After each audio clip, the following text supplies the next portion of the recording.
almost anybody can get in trouble over free speech. Probably this is harder for comedians, for stand-up comedians, than it is for anybody else, and we hear examples of many of them effectively being cancelled, theatre bookings being stopped, and all the rest of it. But Joe Lycett is not one of those that we would expect. Joe Lycett, of course, Channel 4, BBC Two, a whole host of TV programmes that he's done over the years. Very, very well-known fella.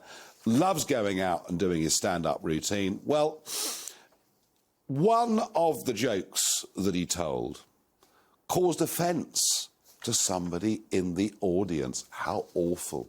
Can you imagine being offended by something someone said? You paid 35 quid to go and hear them, and they tell a joke, and you're offended. And so that member of the audience reported Joe Lycett to the police. And the police, who could, of course, been working on cases such as the Rotherham situation that we just discussed, no, they had to put time and effort into the joke that Joe Lycett had told.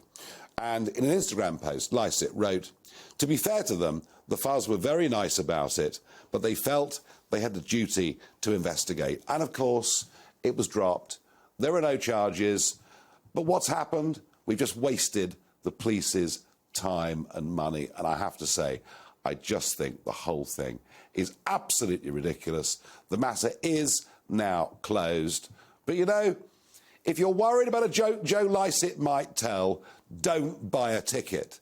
If you don't like the jokes that Joe Lycett tells, then don't go back and buy another ticket. Let's leave the police out of this. It is nonsensical. It is ridiculous.